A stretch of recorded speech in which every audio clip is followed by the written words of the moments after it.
ದೇವಸ್ಥಾನ ಇದ್ದದ್ದು ಇಲ್ಲಿಯವ್ರು ಬಿಟ್ಟು ಮತ್ತೆ ಯಾರಿಗೂ ಗೊತ್ತಿಲ್ವೇನು? ಗೊತ್ತೇ ಇಲ್ಲ. ನೋಡಿ, ಇಲ್ಲಿ ಒಂದು ಕಲ್ಲಿನ ರಚನೆ ಇದೆ. ಎಲ್ರಿಗೂ ನಮಸ್ಕಾರ. ನಮ್ಮ ಚಾನಲ್ನ ಮತ್ತೊಂದು ವಿಡಿಯೋಗೆ ಸ್ವಾಗತ.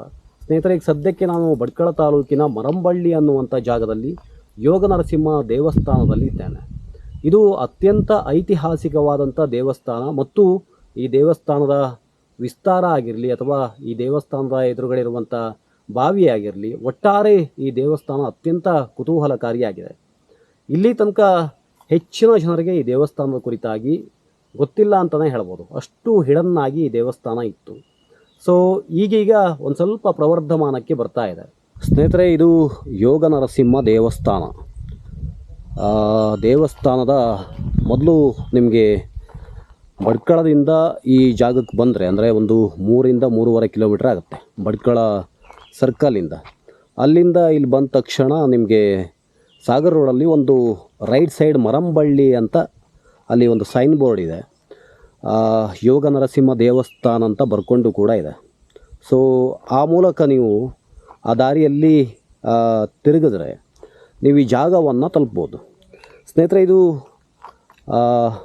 ಇದೆಲ್ಲ ಹೊರಗಡೆಯ ಕಾಂಪೌಂಡ್. ಇದು ಆಗಿನ ಕಾಲಕ್ಕೆ ಕಟ್ಟಿದಂಥ ಕಾಂಪೌಂಡು.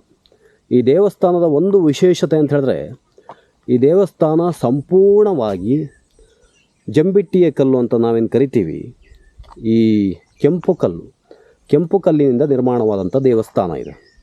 ನಿಮಗೆ ಇದು ಹೊರಗಡೆ ಇರುವಂಥ ಕಾಂಪೌಂಡ್ ನೋಡಿ, ಒಟ್ಟು ದೊಡ್ಡದಾದಂಥ ಕಲ್ಲು. ಆವತ್ತಿನ ಕಾಲಕ್ಕೆ ಅದರ ಸೈಜ್ ಇಷ್ಟು ದೊಡ್ಡದಾಗಿತ್ತು. ಈಗ ಮಷಿನ್ ಕಲ್ಲುಗಳು ತುಂಬ ಚಿಕ್ಕದಾಗಿ ಬರುತ್ತೆ. ಬಟ್ ಆವತ್ತಿನ ಕಾಲಕ್ಕೆ ತಮಗೆ ಯಾವ ರೀತಿ ಬೇಕೋ ಆ ರೀತಿಯಾಗಿ, ಅಂದರೆ ಮಷಿನ್ ಇಲ್ಲದೇ ಇರುವಂಥ ಕಾಲಕ್ಕೆ ಅವರು ಕರ್ವಿಂಗ್ಸು ಇಂಥವೆಲ್ಲ ಮಾಡಿ ಈ ಕಲ್ಲನ್ನು, ಒಂದು ಕಲ್ಲು ಮತ್ತೊಂದು ಕಲ್ಲು ಸರಿಯಾಗಿ ಬರ್ಬೇಕಂದ್ರೆ ಈಗಿನ ಮಷಿನಲ್ಲಿ ತುಂಬ ಈಸಿಯಾಗಿ ಮಾಡಿಬಿಡ್ಬೋದು. ಆದರೆ ಅವತ್ತಿನ ಕಾಲಕ್ಕೆ ಈ ಕಲ್ಲುಗಳನ್ನು ಕೆತ್ತನೆಯನ್ನು ಮಾಡಲಾಗಿದೆ. ಮತ್ತು ಅದಕ್ಕಿಂತ ಹೆಚ್ಚಾಗಿ ನಿಮಗೆ ಇಲ್ಲಿ ನೋಡಿ, ಇಲ್ಲಿ ನೋಡ್ತಾ ಇದ್ರಲ್ಲ ನೀವು, ಒಟ್ಟು 2 ಲೇಯರ್ ಇದೆ, 2 ಲೇಯರ್ ಕಲ್ಲಿದೆ. ಅಡ್ಡಕಲ್ಲಿನ ಮಾದರಿಯಲ್ಲಿ ಕಟ್ಟಿದ್ದಾರೆ ನೋಡಿ. ಅದಾದ ನಂತರ ನಿಮಗೆ ದೇವಸ್ಥಾನದ ಗೋಡೆ ಭಾಗವನ್ನು ತೋರಿಸ್ತೀನಿ. ಆದರೆ ನನ್ನ ಪ್ರಕಾರ ಈ ಗೋಡೆ ಭಾಗ ಇದೆಯಲ್ಲ, ಮುಂಚೆ ಮೇಲ್ಛಾವಣಿ ಇತ್ತು ಅಥವಾ ಇಲ್ಲವೋ ಅಂತ ಹೇಳೋದು ಅಷ್ಟು ಗೊತ್ತಾಗಲ್ಲ. ಮೇಲ್ಛಾವಣಿ ಹೊರಗಡೆಯ ಭಾಗಕ್ಕೆ, ಈ ಸುತ್ತುಪವಳಿ ಏನಿದೆ ಅದಕ್ಕೆ ಮೇಲ್ಛಾವಣಿ ಇಲ್ಲ ಅಂತಲೇ ಕಾಣಿಸುತ್ತೆ. ಯಾಕಂದರೆ ನಿಮಗೆ ಇಲ್ಲಿ ಕಾಣಿಸ್ತಾ ಇದೆ ಎಲ್ಲ ಕಡೆ, ಅಂದರೆ ಯಾವುದೋ ಒಂದು ದಾಳಿಗೆ ಈ ದೇವಸ್ಥಾನವು ಕೂಡ ಸಿಕ್ಕಿರುತ್ತೆ. ಆವತ್ತಿನ ಕಾಲಕ್ಕೆ ಈ ಚಿಕ್ಕ ರಾಜ್ಯಗಳ ನಡುವೆ ಯುದ್ಧ ಆಗ್ತಾ ಇರುವಂಥ ಒಂದು ಸಂದರ್ಭ ಆವತ್ತಿನ ಕಾಲಕ್ಕಿತ್ತು. ಪಾಳೆಗಾರರು ಇಂಥವರೆಲ್ಲ ಆಳ್ವಿಕೆಯನ್ನು ಮಾಡ್ತಾಯಿದ್ರು. ಸೊ ಆ ಕಾಲಕ್ಕೆ ದಾಳಿಯನ್ನು ಕಂಡಿರ್ಬೋದು ಅಂತ ಹೇಳೋದು ಆ ಯೋಗ ನರಸಿಂಹನ ವಿಗ್ರಹವನ್ನು ನೋಡಿದಾಗ ನಮಗೆ ತಿಳಿದು ಬರುತ್ತೆ. ಬಟ್ ಇಲ್ಲಿ ಸುತ್ತುಪವಳಿಯನ್ನು ನೋಡಿದಾಗ ಎಲ್ಲವೂ ಕೂಡ ಹೈಟ್ ಒಂದೇ ರೀತಿ ಇರೋ ಕಾರಣಕ್ಕಾಗಿ ಈ ಸುತ್ತುಪವಳಿಗೆ ಅಷ್ಟೊಂದು ಎಫೆಕ್ಟ್ ಆಗಲಿ ಅಥವಾ ಅದು ಕೊಲೆಪ್ಸ್ ಆಗಿಲ್ಲ ಅಂತ ಹೇಳ್ಬೋದು. ದೇವಸ್ಥಾನ ಎಂಟ್ರಾದ ತಕ್ಷಣ ನಿಮಗೆ ಎರಡೂ ಕಡೆಯಲ್ಲಿ ಭಜನಾ ಮಂಟಪಗಳು ಕಾಣಸಿಗುತ್ತೆ. ಇದು ಭಜನಾ ಮಂಟಪ ನೋಡಿ.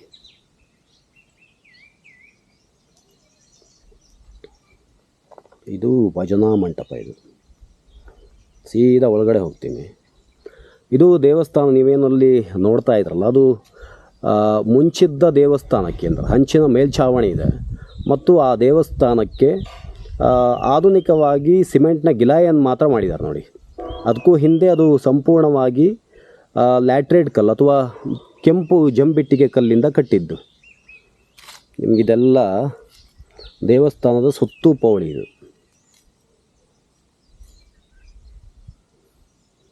ಆನಂತರ ನೀವು ಇಲ್ಲಿ ಬಂದರೆ ನಿಮಗೆ ಸಿಗೋದು ತೀರ್ಥ ಮಂಟಪ, ದೇವಸ್ಥಾನದ ತೀರ್ಥ ಮಂಟಪ. ಇದು ನೋಡಿ, ಇದು ತೀರ್ಥ ಮಂಟಪ. ಇದು ತುಂಬ ವಿಶೇಷವಾದಂಥ ಈ ದೇವಸ್ಥಾನದಲ್ಲಿ ನಿಮಗೆ ಮತ್ತೊಂದು ಸಂಗತಿಯನ್ನು ತೋರಿಸ್ತೀನಿ. ದೇವಸ್ಥಾನದ ಎಡಭಾಗದಲ್ಲಿ ಒಂದು ಬಾವಿ ಇದೆ, 2 ಕಲ್ಲಿದೆ ಇಲ್ಲಿ. ಆನಂತರ ಇಲ್ಲಿ ಬಾವಿ ಇದೆ, ತುಂಬ ವಿಶೇಷವಾಗಿದೆ. ಆವತ್ತಿನ ಕಾಲಕ್ಕೆ ಈ ಬಾವಿಯಲ್ಲಿ ಅಥವಾ ಯಾರು ಹೋಗಬಾರ್ದು ಅನ್ನೋ ಕಾರಣಕ್ಕೂ ಅಥವಾ ಕಸ ಬೀಳಬಾರ್ದು, ಮುಚ್ಚೋದು ತುಂಬ ಈಸಿ ಆಗಲಿ ಅನ್ನೋ ಕಾರಣಕ್ಕಾಗಿ ಇಲ್ಲಿ ಶಿಲೆಯ ಒಂದು ಹಾಸನ್ನು ಹಾಕಿದ್ದಾರೆ. ಮಧ್ಯದಲ್ಲಿ ಒಂದು ಕೊಡ ಹೋಗುವಷ್ಟು ಬಾಯಿದೆ, ಸರ್ಕಲ್ ಟೈಪಲ್ಲಿ, ಅಂದರೆ ರೌಂಡಾಗಿ ಒಂದು ಮಧ್ಯದಲ್ಲಿ ಅದಕ್ಕೊಂದು ಬಾಯಿ ಇದೆ. ಇಲ್ಲಿ ಕೊಡವನ್ನು ಹಾಕಬಹುದಾಗಿದೆ. ಈ ಮೂಲಕ ನೀರನ್ನು ಎತ್ಕೊಳ್ತಾಯಿದ್ರು ಆವತ್ತಿನ ಕಾಲಕ್ಕೆ. ನೋಡಿ, ಫುಲ್ಲು ಮುಚ್ಕೊಂಡಿದೆ, ಇದು ಸಂಪೂರ್ಣವಾಗಿ ಶಿಲೆಯ ಹಾಸಿದೆ. ಅದೊಂದು ರಚನೆ ಮಾಡಿ ಈ ಬಾವಿಯನ್ನು ಸುಮಾರು 3/4 ಭಾಗವನ್ನು ಹಾಸಿದ್ದಾರೆ. ಒಳಗಡೆ ಒಂಚೂರು ನಿಮಗೆ ಮೊಬೈಲ್ ಬಿಟ್ಟು ತೋರಿಸ್ತೀನಿ ನೋಡಿ. ಅಂದರೆ ಕೆಳಗಡೆ ಮತ್ತೆ ಅದೇ ಲ್ಯಾಟ್ರೇಟ್ ಕಲ್ಲೇನಿದೆ, ಆ ಕಲ್ಲಿಂದ ಬಾವಿಯನ್ನು ನಿರ್ಮಾಣ ಮಾಡಿದ್ದಾರೆ ನೋಡಿ. ಅದು ಕೂಡ ಅತ್ಯಂತ ಅಕ್ಯುರೇಟ್ ಆಗಿದೆ. ಅಷ್ಟು ನೀಟಾಗಿ ಒಂದು 20 ಅಡಿ ಇರ್ಬೋದು ಬಾವಿ, ನೀಟಾಗಿ ಆ ಕಲ್ಲನ್ನು ಜೋಡಿಸಲಾಗಿದೆ. ಇದು ಬಾವಿಯ ವಿಶೇಷ. ನಿಮಗೆ ಒಂದು ಸುತ್ತು ಸಂಪೂರ್ಣವಾಗಿ ಈ ದೇವಸ್ಥಾನವನ್ನು ತೋರಿಸುವಂಥ ಪ್ರಯತ್ನವನ್ನು ಮಾಡ್ತೀನಿ. ಇದೆಲ್ಲ ಬಲಿಕಲ್ಲುಗಳು.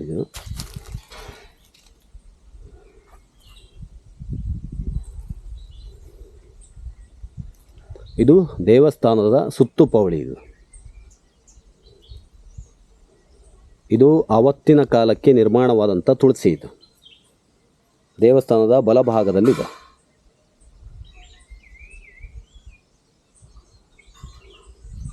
ಒಂದು ಸಲ ಸುತ್ತು ತೋರಿಸ್ತೀನಿ ಬನ್ನಿ.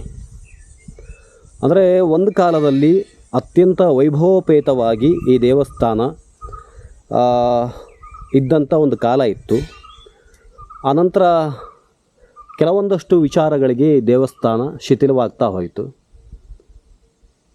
ಸೊ ಆ ಕಾರಣಕ್ಕಾಗಿ ಇವರು ಇಲ್ಲಿಯ ಜನಾಂಗ, ಇಲ್ಲಿಯ ಜನರು ಈ ದೇವಸ್ಥಾನದಲ್ಲಿ ತನ್ನದೇ ಆದಂಥ ರೀತಿಯಲ್ಲಿ ಪೂಜೆ ಪುರಸ್ಕಾರಗಳನ್ನು ಮಾಡಿಕೊಂಡು ಬಂದಿದ್ದರು.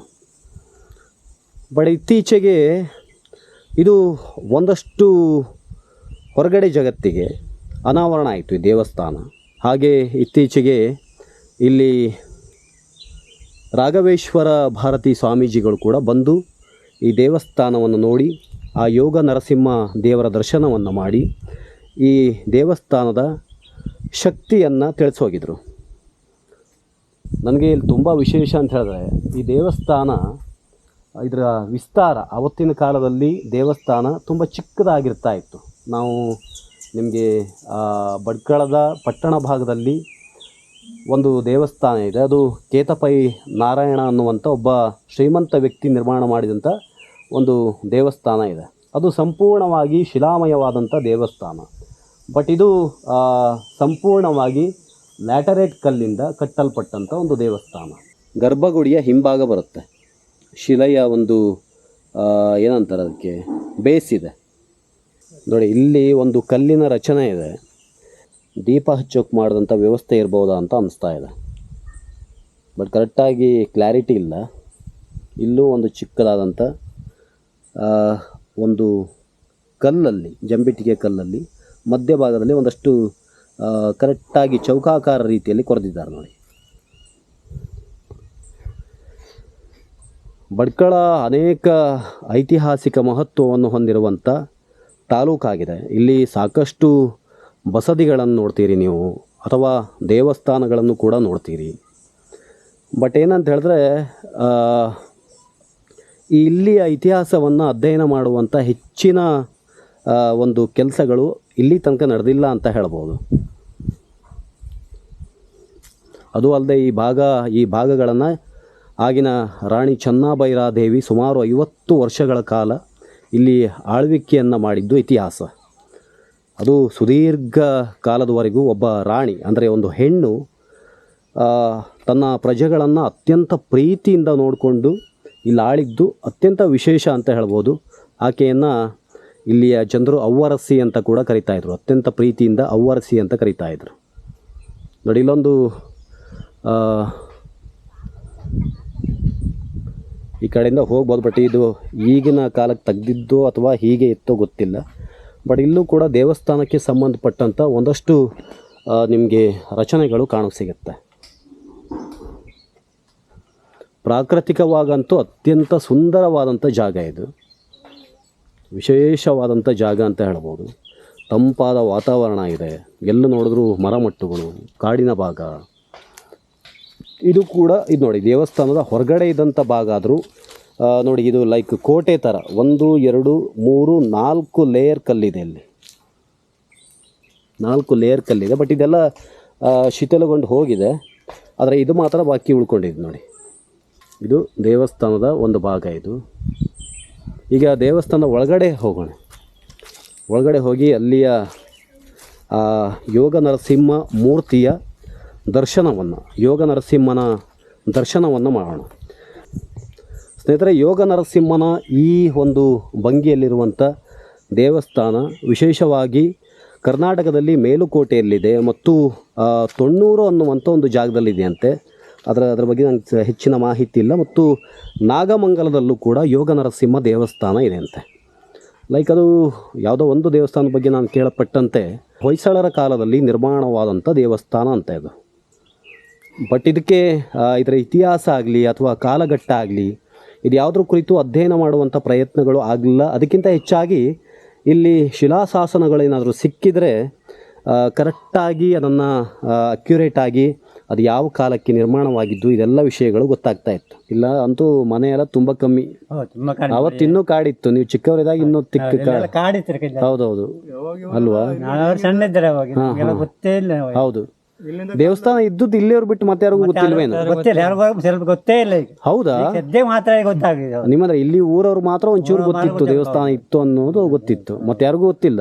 ಯಾರಿಗೂ ಗೊತ್ತಿಲ್ಲ. ಹೌದು, ಈಗೀಗ ಸ್ವಲ್ಪ ಎಲ್ಲ ಕಡೆಗೂ ಅಂತ ಹೇಳಿದ್ರೆ ಒಂದು 10 ವರ್ಷದಿಂದ ಇಲ್ಲಿ ಕಲ್ಲು ಕೋರಿ ಎಲ್ಲ ಮಾಡಿದ್ರು. ಹಾ ಹಾ ಹಾ ಹಾ ಕಲ್ಲು ಕೋರಿ ಮಾಡಿದವಾಗ ಇವರು ನಮ್ಮ ಗಜು ಹೌದು ಮತ್ತೆ ಅವರು ಗಣಪತಿ ನಾಯಕರು ಅವರೆಲ್ಲ ಕಲ್ಲು ಕೋರಿ ಮಾಡಿದವಾಗ ಅವ್ರು ಇಲ್ಲಿ ಹೊರನಾಡ ಜಾಸ್ತಿ ಆಯ್ತು. ಅವಾಗ ಅವ್ರಿಗೆ ಇಲ್ಲೊಂದು ಈ ದೇವಸ್ಥಾನದಲ್ಲಿ ಒಂದು ಕಂಡು ಬಂದವಾಗ ಎಲ್ಲರ ಹತ್ರ ವಿಚಾರಣೆ ಮಾಡಿದವಾಗ ಅವ್ರಿಗೆ ಇಲ್ಲೊಂದು ದೇವಸ್ಥಾನದ ಇತಿಹಾಸ ಇದು ಉಂಟು ಅಂತ ಹೇಳಿ ಇತಿಹಾಸದ ದೇವಸ್ಥಾನ ಅಂತ ಹೇಳಿ ಅವ್ರು ಕಂಡು ಬಂದ ಗೊತ್ತಾಯ್ತು. ಇತಿಹಾಸಕಾರ್ಯರು ಬಂದು ಇದು ಯಾವ ಇತಿಹಾಸ, ಯಾವ ಕಾಲಘಟ್ಟದ್ದೆಲ್ಲ ಏನಾರು ಹೇಳೋ ಪ್ರಯತ್ನ ಮಾಡಿರ?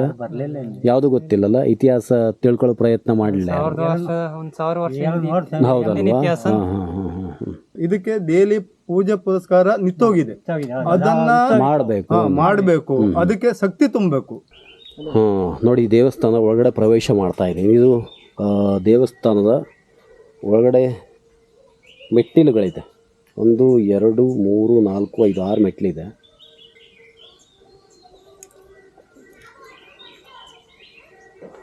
ಇದು ದೇವಸ್ಥಾನದ ದ್ವಾರ, ಇದು ಮುಖ್ಯ ದ್ವಾರ. ಇದು ಒಂದು 3 ಫೀಟ್ ಅಥವಾ 3.5 ಫೀಟ್ ಇರ್ಬೋದು.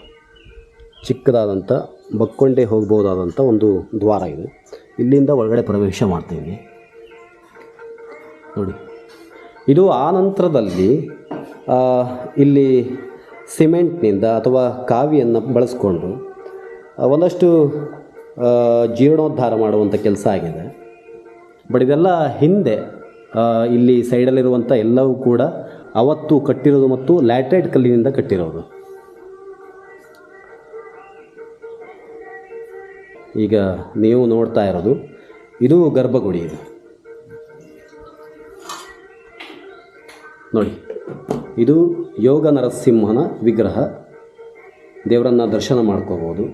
ಅರ್ಚಕರು ಕೂಡ ಪ್ರತಿದಿನ ಬಂದು ಇಲ್ಲಿ ಪೂಜೆಯನ್ನು ಮಾಡಿ ಹೋಗ್ತಾರೆ. ಅರ್ಚಕರು ನಮಸ್ತೆ, ನಿಮ್ಮ ಹೆಸರು? ಶಂಭುಲಿಂಗ ಅಂತ. ಎಲ್ಲಿ ಅವರು ನೀವು? ಹೌದಾ? ಇದು ಯಾವಾಗಿಂದ ಪೂಜೆ ಮಾಡ್ತಾ ಇದ್ರಿ ನೀವು? 2 ವರ್ಷ ಆಯ್ತು. 2 ವರ್ಷದಿಂದ ಪೂಜೆ ಮಾಡ್ತಾ ಇದ್ರಿ. ಈ ಮುಂಚೆ ಹಾಗೆ ಇತ್ತ ಪೂಜೆ ಗೀಜೆ ಏನೋ ಆಗದೆ ಇತ್ತ ಅಥವಾ ಮೊದಲೇ ಒಬ್ಬರು ಪೂಜೆ ಮಾಡಿ ಬೇರೆ ಒಬ್ಬರು ಪೂಜೆ ಮಾಡ್ತಾ ಇದ್ರಲ್ವಾ? ಯೋಗ ನರಸಿಂಹನ ಒಂದು ಭಂಗಿ ಅದು. ಆವತ್ತಿನ ಕಾಲಕ್ಕೆ ಯಾವುದೋ ಒಂದು ದಾಳಿಯಲ್ಲಿ 2 ಕೈಗಳು ಹಸ್ತಗಳು ಕಟ್ಟಾದ ಒಂದು ರೀತಿಯಲ್ಲಿದೆ ನೋಡಿ. ನೀವಿಲ್ಲಿ ಮೇಲ್ಗಡೆ ಒಳನೋಟವನ್ನು ನೋಡಿ. ಮೇಲ್ಗಡೆಯ ಎಲ್ಲ ಕಲ್ಲಿದೆಯಲ್ಲ, ಅದು ಸಾಮಾನ್ಯವಾಗಿ ನಾವು ನೋಡೋ ರೀತಿಯಲ್ಲಿ ದೇವಸ್ಥಾನಗಳಿಗೆ ಮೇಲ್ಗಡೆ ಚಾವಣಿ ಶಿಲೆಯ ಒಂದು ಲೇಯರನ್ನು ಯೂಸ್ ಮಾಡ್ತಾರೆ. ಬಟ್ ಇಲ್ಲೇನಾಗಿದೆ ಅಂತ ಹೇಳಿದ್ರೆ ಸಂಪೂರ್ಣವಾಗಿ ಅದು ಕೂಡ ಲ್ಯಾಟ್ರೈಟ್ ಕಲ್ಲಿನಿಂದ ವಿಶಿಷ್ಟವಾದಂಥ ಒಂದು ರಚನೆಯ ಮೂಲಕ ಆ ಮೇಲ್ಛಾವಣಿಯನ್ನು ರಚನೆ ಮಾಡಿದ್ದಾರೆ.